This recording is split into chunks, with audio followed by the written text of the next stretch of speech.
William Backus stayed home to care for his sick daughter, and by the time he reached the airport, his flight was gone, along with his shot at a promotion. Sitting in the terminal, frustrated and exhausted, he noticed a distressed woman with curly brown hair and a red top, crying alone in the corner. She looked broken, like someone who'd just lost everything. At first, he thought about offering her some money and walking away, but when she looked up with desperate eyes and said, "I need to be home right now. Please, can I borrow your car?" his heart stopped. Why would a single father, barely making ends meet, hand his only car keys to a stranger at an airport?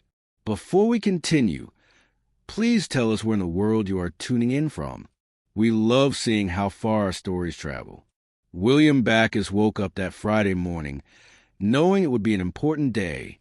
He had an 11:30 flight to catch for a business meeting that could change his life. His company was meeting with potential investors, and his boss had told him that if the meeting went well, there would be a promotion waiting for him.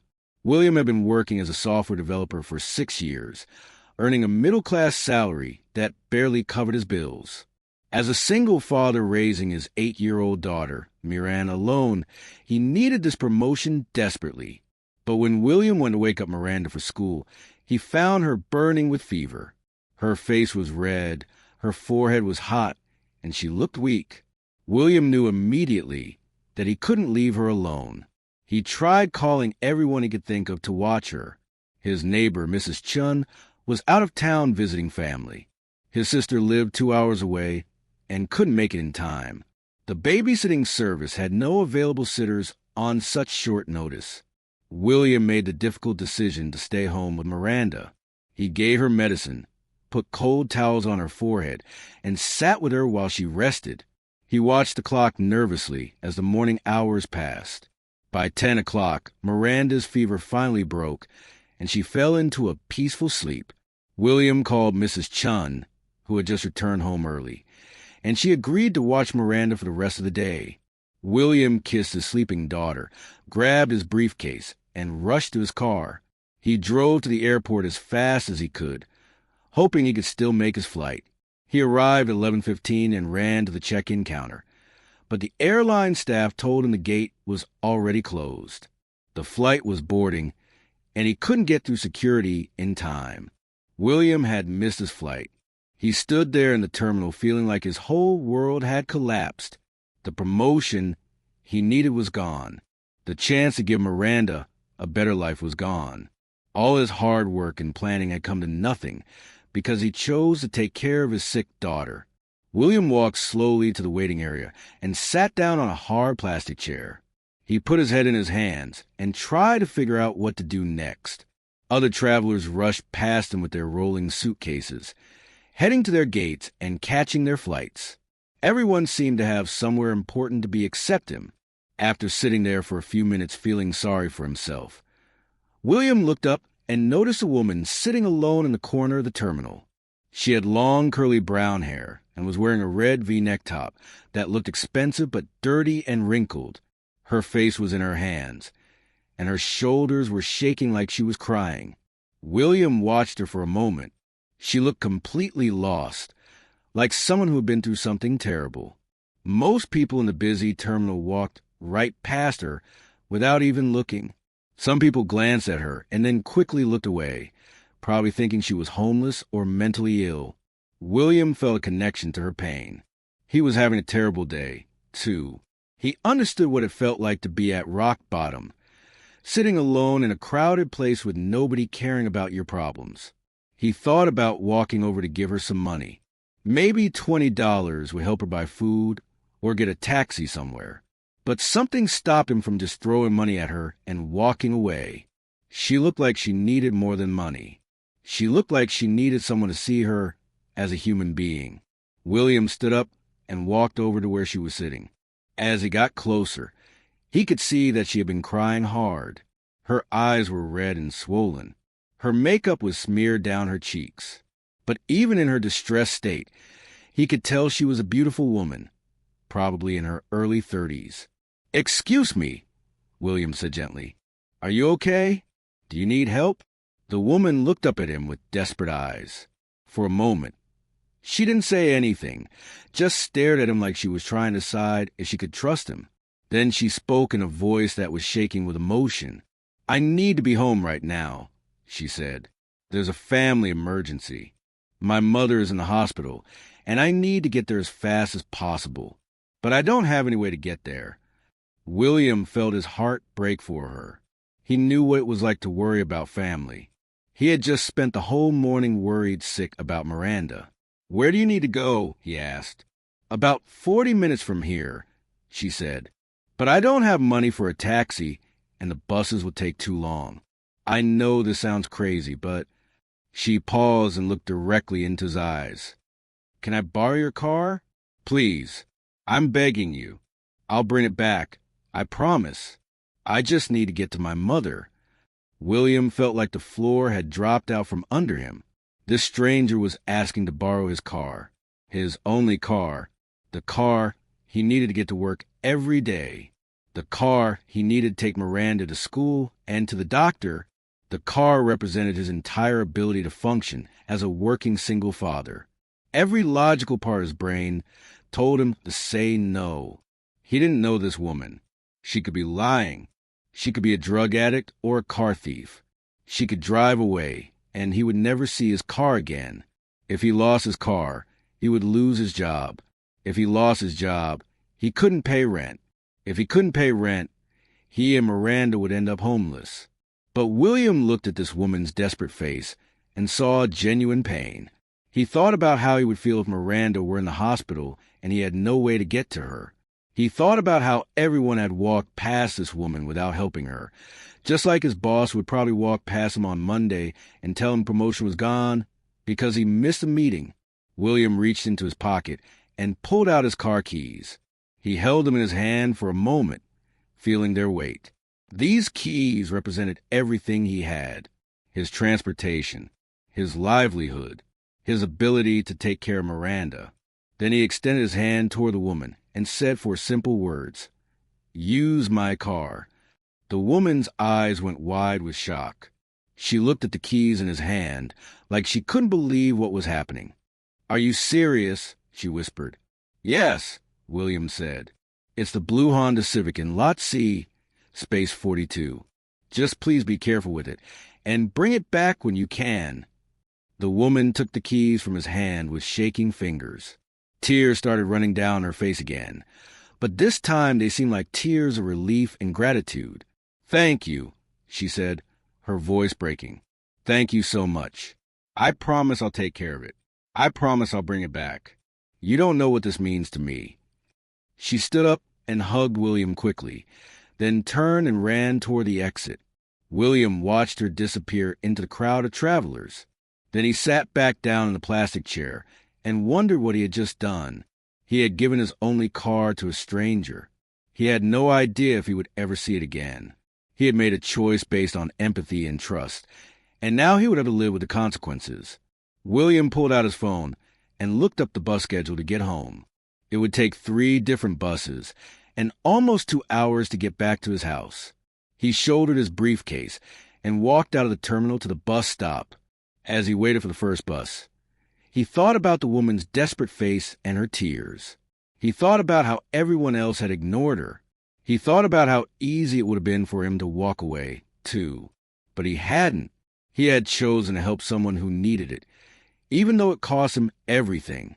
William didn't know if he had made the right choice, but he knew it was the choice his daughter would be proud of, and somehow that made him feel a little better about his terrible day. The bus ride home was long and uncomfortable. William sat in the back of the first bus, watching the city pass by through the dirty window.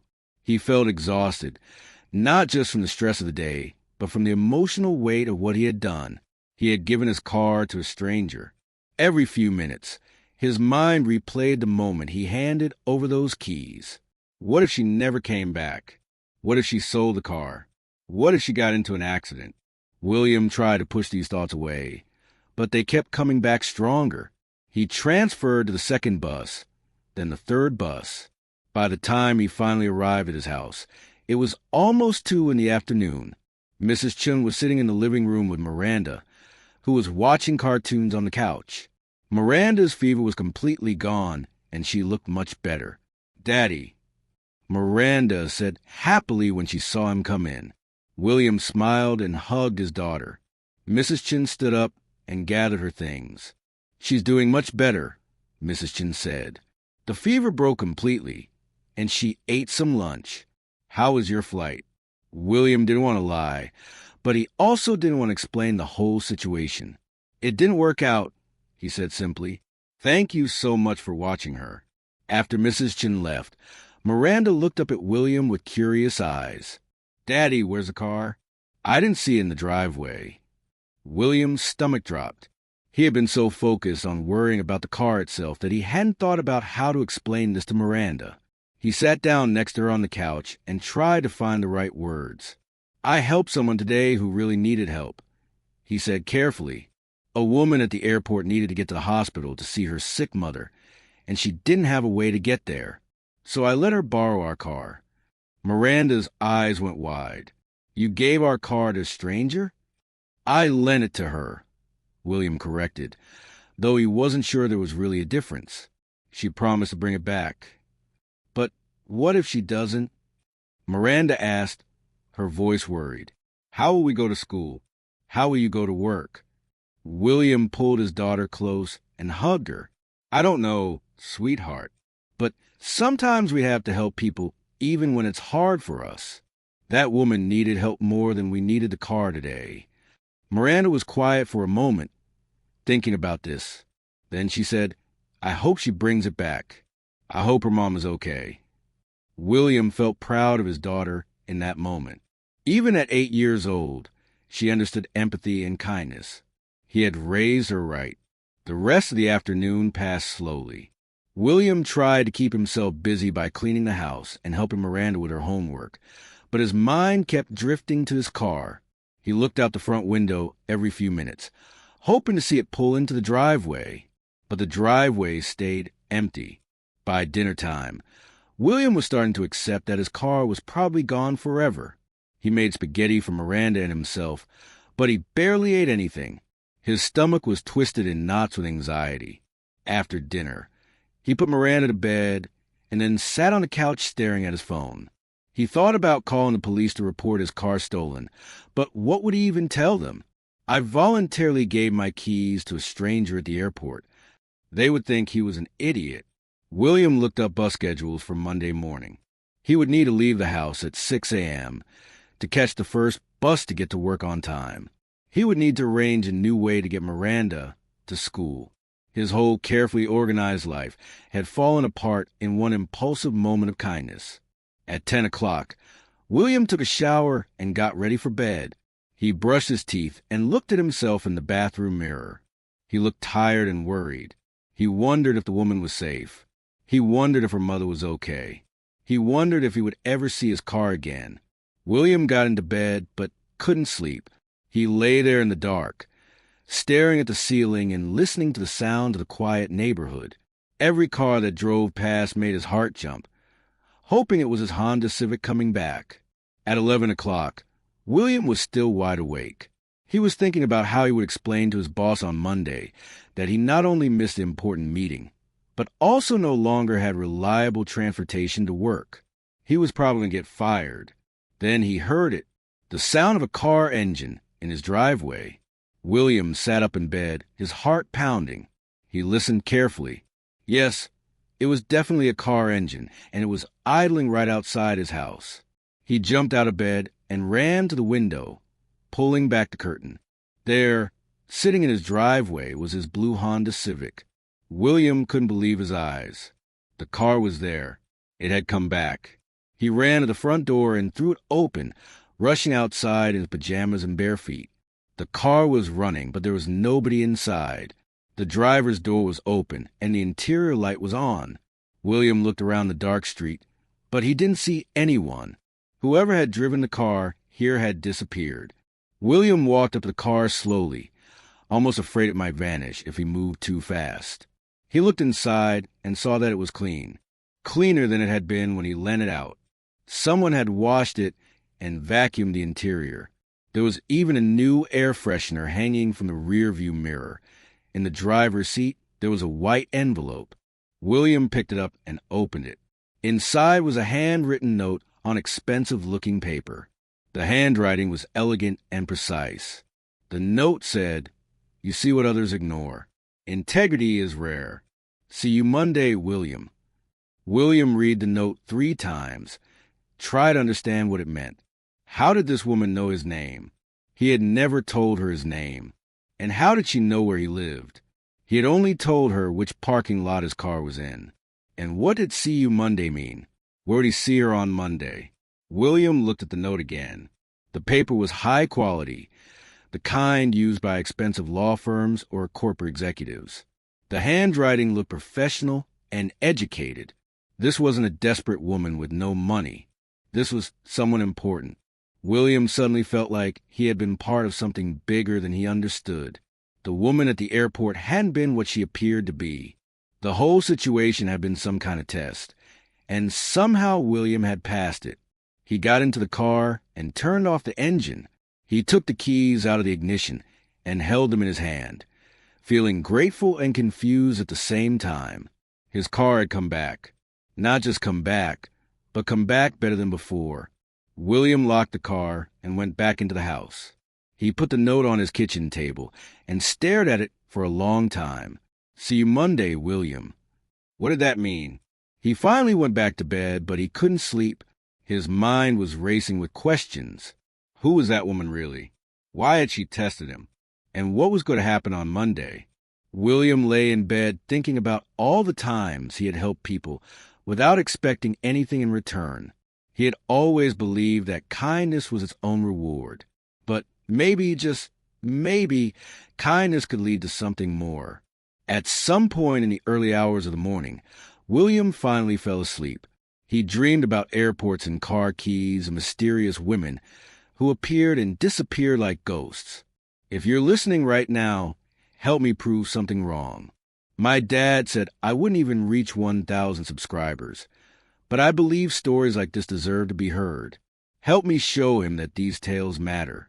Please subscribe to this channel, and let's keep breathing life into stories that were never meant to stay silent. Now let's continue. Monday morning came too quickly. William woke up tired from his restless weekend.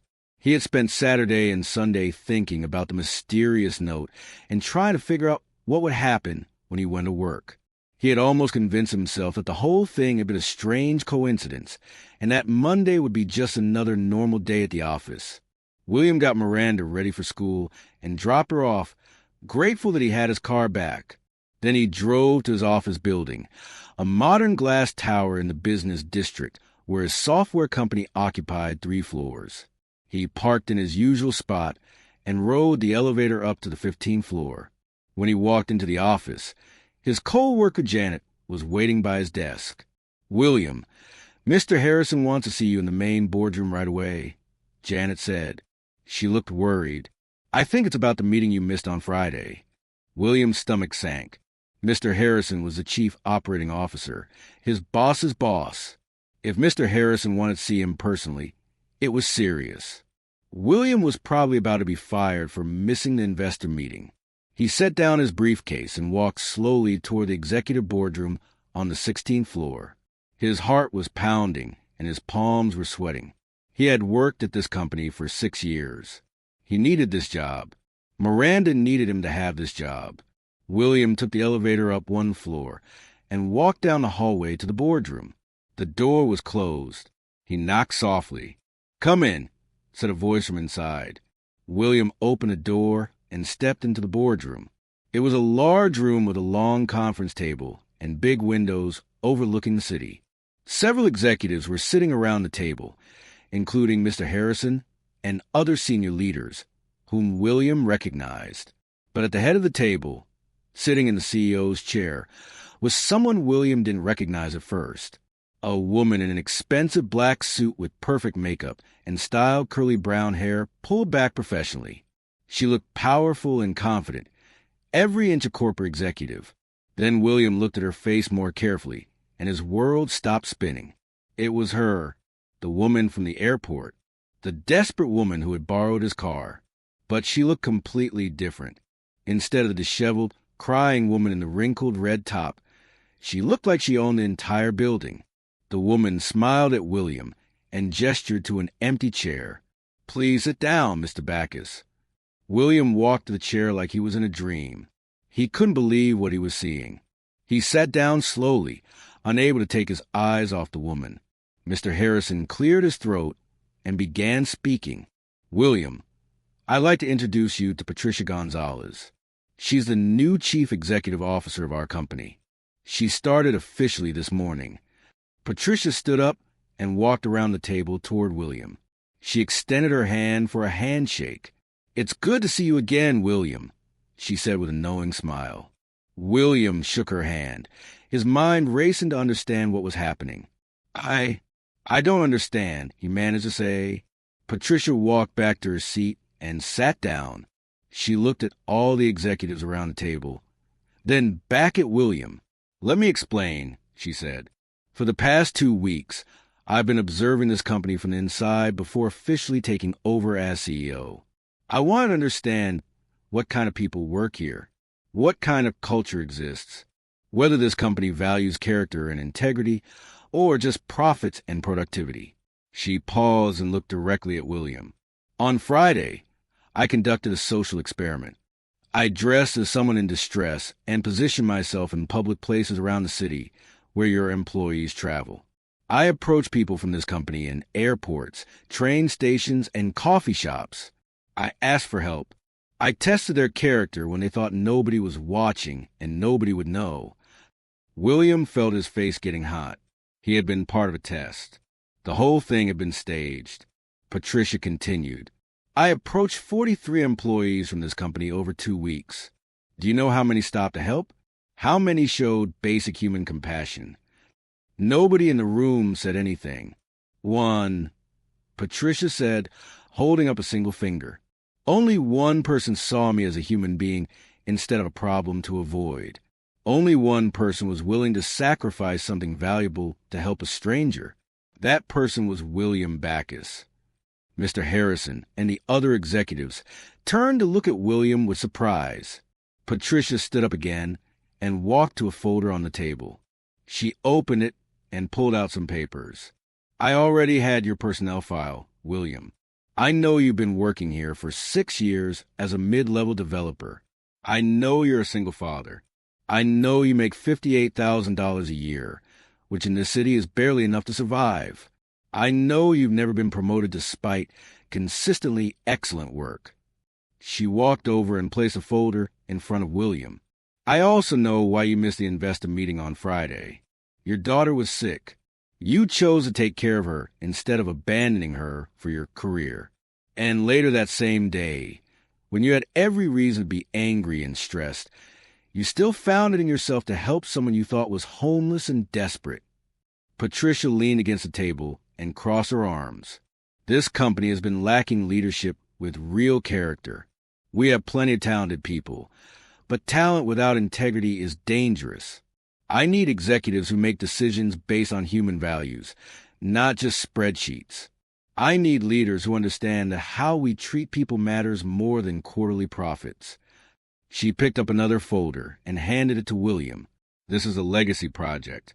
It's a software code base that has been corrupted and broken for 6 months. Our top architects have tried to fix it and failed.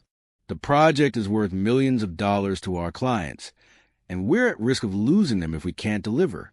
William opened the folder and looked at the technical specifications inside. He recognized the project. Everyone in the development department knew about it. It had become a legendary failure that nobody could solve. "I'm giving you 1 week to fix it," Patricia said. "You'll have access to any resources you need, any personnel, any budget. If you can solve this problem, you'll be promoted to Executive Vice President of Development, reporting directly to me. Your salary will increase to $180,000 a year." William's head was spinning. This was too much information, too fast. 20 minutes AG. Oh, he thought he was getting fired, and now he was being offered a massive promotion. "But why me?" William asked. "There are developers here with more experience, more technical skills." Because you have something they don't have, Patricia interrupted. You have character. You have empathy. You kind of see problems from a human perspective, not just a technical one. Those are the skills that separate good employees from great leaders. She walked back to her seat and sat down. I'm not giving you this opportunity because I feel sorry for you, William. I'm giving it to you because I watched how you behave when you think nobody is looking. That's the real measure of a person. And you passed a test that 42 other people failed. William looked down at the folder in his hands. The Legacy Project. 1 week to solve an impossible problem. And if he succeeded, his life and Miranda's life would completely change. I'll do it, William said quietly. I'll fix it. Patricia smiled. I know you will. This meeting is dismissed. William, stay behind for a moment. The other executives filed out of the room, giving William curious looks as they left. When the room was empty except for William and Patricia, she sat down in a chair next to him. I want you to know something, she said in a softer voice. What happened on Friday wasn't just a test for you. It was one of the worst days of my life. My mother really was in the hospital. Everything I told you was true, but I had already arranged for a driver to take me there. I was testing you, yes, but I was also genuinely desperate and scared. She paused and looked out the window at the city below. When you handed me your keys without hesitation, you reminded me why I got into business in the first place.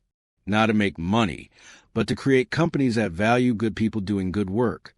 You restored my faith in humanity at a moment when I needed it most. William didn't know what to say. He just nodded. Patricia stood up and extended her hand again. Don't let me down, William. Show me I was right to believe in you. William shook her hand firmly. I won't. I promise. William left the boardroom feeling like he was floating. He took the elevator back down his floor and went straight to his desk. Janet and several other co-workers immediately surrounded him. What happened? Janet asked. Are you okay? Did you get fired? No, William said. Still try to process everything. I got promoted. Maybe, if I can solve the Legacy Project in 1 week. Everyone's eyes went wide. The Legacy Project was famous in the office as an impossible task. 3 senior architects had already tried and failed to fix it. The code was so corrupted and complex that most people thought it would never work again. William opened the folder Patricia had given him and started reading through the technical specifications. The project was a logistics management system for a major shipping company. It was supposed to track packages, optimize routes, and predict delivery times. But somewhere in the development process, the code had become unstable. It crashed constantly, gave wrong calculations, and couldn't handle real-world data loads. William spent the entire day reading through the documentation. He requested access to the code repository and started examining the actual program files. The code was a mess. Thousands of lines of poorly organized functions, unclear variable names, and conflicting logic. That evening, William picked up Miranda from school and took her home. While she did her homework at the kitchen table, William sat with his laptop and continued analyzing the code. He ordered pizza for dinner and barely ate, his mind completely focused on the problem. Daddy, you're staring at your computer like it's going to explode, Miranda said. Daddy, you're staring at your computer like it's going to explode, Miranda said. William looked up and smiled at his daughter. Sorry, sweetheart. I'm working on something really important for work. If I can figure this out, it's going to change our lives. Will we be rich? Miranda asked. William laughed. We won't be rich, but we'll be comfortable. We'll be able to afford things we couldn't before. Maybe we can finally take that vacation you wanted. Miranda smiled and went back to her homework. William returned to the code. For the next 3 days, William barely slept. He woke up early and worked on the code before taking Miranda to school. He worked all day at the office, often skipping lunch. He worked late into the night after Miranda went to bed. He filled notebooks with diagrams and flowcharts, Try to map out how the program was supposed to function. By Thursday, William had identified the core problem. The original developers had treated the logistics system like a pure math problem. They had created algorithms that worked perfectly in theory, but failed in the real world because they didn't account for human behavior and unpredictable variables. It reminded William of his own life. On paper, his life should have been simple. Work hard, make money, raise his daughter. But real life was messy. The kids got sick. Flights got missed. Strangers needed help. The logistics of human existence couldn't be reduced to clean code. William realized that the shipping company system had the same problem. It tried to optimize everything mathematically, but shipping in the real world involved traffic, weather, human error, and countless unpredictable factors. The code needed to be rewritten with flexibility and adaptability built in. He started redesigning the core architecture. Instead of trying to predict everything perfectly, he created a system that could adapt to changes in real time. Instead of optimizing for theoretical efficiency, he optimized for practical reliability. He drew on his own experience as a single father, constantly adjusting his schedule and plans to deal with unexpected problems. By Friday evening, William had rewritten the critical sections of the code. He tested it against the real-world data that had previously crashed the system. It worked. It wasn't perfect, but it was stable and functional. William spent the entire weekend refining the code, testing edge cases, and documenting his changes. Miranda brought him sandwiches and juice while he worked at the kitchen table with papers and laptops spread everywhere. "Is it working, Daddy?" Miranda asked on Sunday evening. "I think so," William said. "I really think I did it." On Monday morning, exactly 1 week after Patricia had given the challenge, William walked into her office with a presentation folder. Patricia was sitting at her desk, reviewing some documents. She looked up when he entered. "You're either very confident or very disappointed," she said, reading his expression. "I fixed it," William said simply. "The legacy project works now." Patricia raised her eyebrows. "Show me." William spent the next hour presenting his solution. He explained the fundamental problem with the original code, showed her the new architecture he had designed, and demonstrated the system running smoothly with real data. Patricia asked technical questions, tested his logic, and challenged his assumptions. Finally, she sat back in her chair and nodded slowly. "This is brilliant," she said. "You didn't just fix the code. You reimagined the entire approach. You solved it by thinking like a human instead of like a machine." She stood up and walked to her office door. She opened it and called out to her assistant. "Schedule an all-hands meeting for this afternoon. I have an announcement to make." That afternoon, the entire company gathered in the main auditorium. Patricia stood on the stage with William beside her. "I want to introduce you all to your new Executive Vice President of Development," Patricia announced. "William Back has solved the legacy project, something our most experienced developers couldn't accomplish. He did it by bringing a perspective this company has been missing. The perspective of someone who understands that technology serves people, not the other way around." The room erupted in applause. William saw his co-workers standing and clapping. He saw Mr. Harrison nodding with approval. He saw Janet wiping tears from her eyes. After the meeting, William called Miranda from his new office, a real office with a door and a window, not just a desk and an open floor plan. "Guess what, sweetheart?" he said when she answered. "What, Daddy?" "I did it. I got the promotion. We're going to be okay. Better than okay." Miranda screamed with happiness on the other end of the phone, and William felt tears running down his own face. That evening, William took Miranda out to dinner at a nice restaurant. As they ate, Miranda asked him the question that had been on her mind. "Daddy, why did giving away your car lead to this? How did being nice make you successful?" William thought about how to explain it. Finally, he said, "The car wasn't really the point, Miranda. The point was that I chose to help someone even when it cost me something important. Patricia saw that choice, and she realized I was someone who could be trusted with bigger responsibilities. So being nice makes you successful?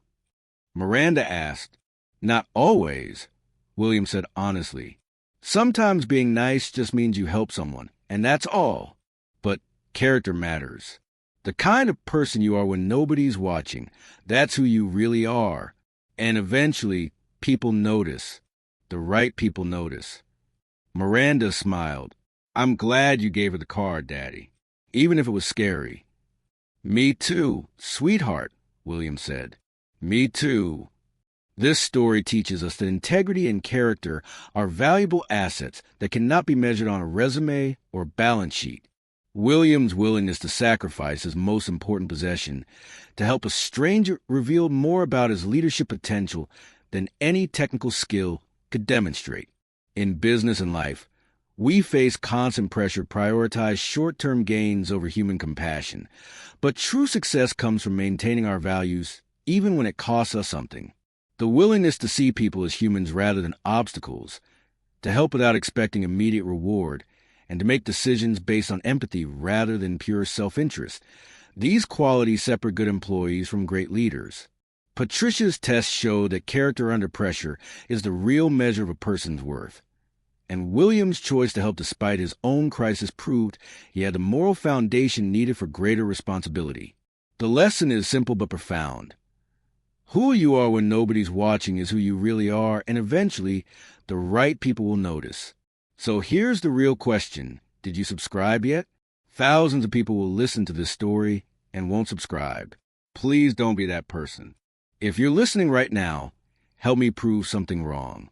My dad said I wouldn't even reach 1,000 subscribers, but I believe stories like this deserve to be heard. Help me show him that these tales matter. Please subscribe to this channel, and let's keep breathing life into stories that were never meant to stay silent. And here's what I need to know. Do you want part 2?